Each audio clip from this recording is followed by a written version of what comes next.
Hey guys, so I'm going to be doing something totally new right now. This is a new segment on Gem Reviews I'm calling Gem's Seasonal Reviews.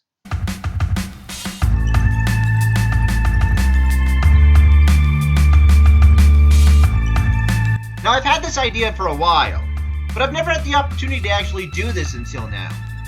And the way this segment works is I'm picking a certain season from a certain show, and I'm going to review every episode the season has.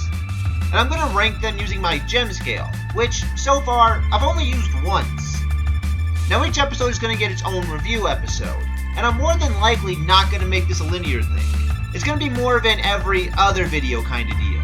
Like an episode of this, and then I'll do a review, and then do another episode of this, and then a top 10 list, for example. The show and season I've chosen to start this off with is Courage the Cowardly Dog, Season 1.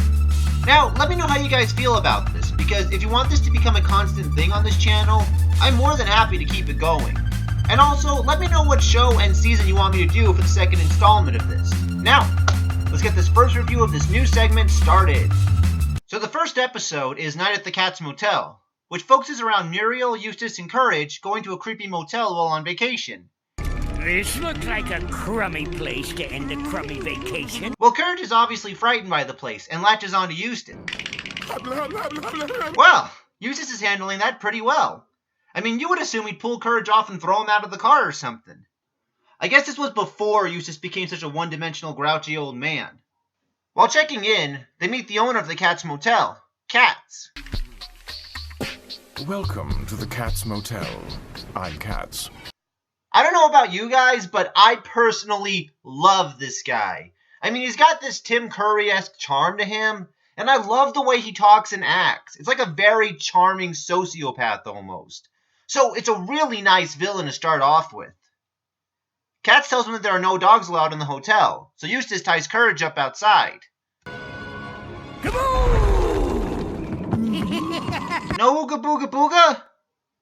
Oh, I don't like this Eustace. Well, Katz checks in on... Ah! My loves, dinner has arrived. Okay, I never told you guys this, but I'm extremely arachnophobic. Like, this is a huge amount of terror for me right now. Oh, and the close-ups are not helping. Well, Eustace falls asleep in bed while Katz spies on him. Now, in all honesty, I'm sure many hotel managers do this, which is why I personally always feel watched in hotel rooms. And Muriel, oh boy, it's the first episode and we already get to see a naked Muriel.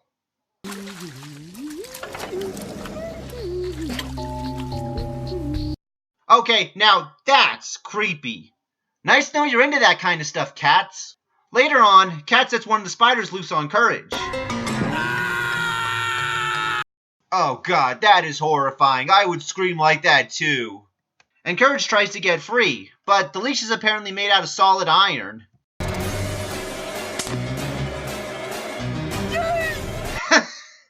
You know, there's just something charming about jokes like that. When all else fails, the most basic, minuscule, should have tried that first thing is the one that works. I mean, that's how you do that joke right. Oh god, there's nothing charming about that though. I mean, come on guys, there are kids in the audience. Shot, close your eyes, it's inappropriate. Finally, I can relax. Oh my god. It's Muriel! She's in trouble! Wake up! Wake up! Oh yeah, there's a recurring joke in this episode that Eustace sleeps through all of this. Which, I won't lie, I'm not too disappointed about. Courage runs into the office to tell Katz what's going on. But I don't think Katz gets the memo, seeing as none of these animals Courage is turning into are spiders. Oh yeah, and Kat's not there. Where is everybody? Courage finds out that Eustace is about to become Spider Chow. What do I do? What do I do? What'll I do? What'll I do? What an unusual view. Well, Muriel is forced to save herself as Courage faces off against Katz in handball. I have no idea why he's facing off against him, but it really makes for some funny and inventive shots. Lovely. And just as Courage is about to lose everything, his family, his life, his... Ugh. Muriel saves the day. We're leaving. The service here stinks. Well, it's only the first episode. Courage will have plenty of time to be the hero.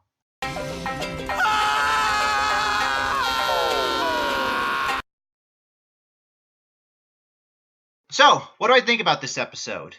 Actually, I really enjoyed this episode. I mean, it's very entertaining, and it's very fun to watch. Honestly, for a pilot, it doesn't really seem like the show changed much after the first episode. I mean, I can still tell it's an early episode, seeing as Eustace isn't as mean and Muriel refers to him as Grandpa. But if that's all that's really changed, it seems like the show really stuck to its roots throughout its run. And I'm looking forward to feeling nostalgic again as I rewatch all of these episodes. But until then, thanks for watching, and I'll see you in the next review.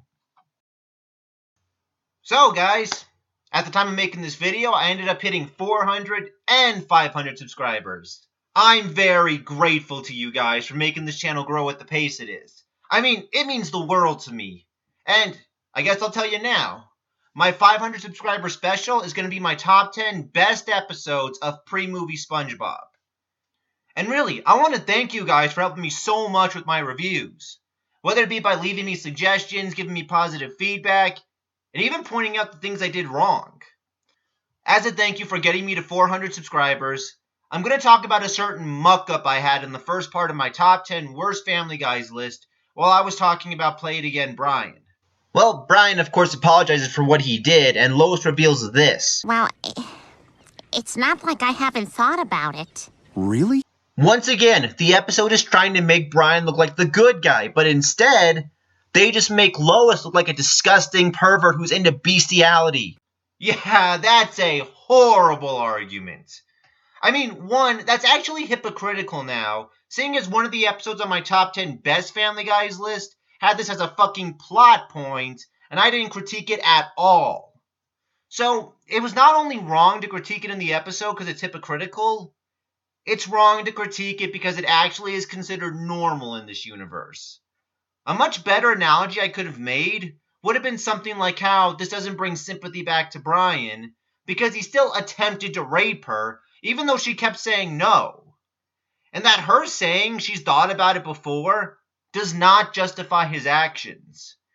He still attempted to rape her, he still chastised Peter even though he himself had just tried raping Peter's wife, and it's really not justifiable or excusable no matter what Lois says. So anyway, thank you guys for supporting me, for getting my channel to where it's at, and for all your feedback, positive or negative. And I'll see you guys in the 500 subscriber special.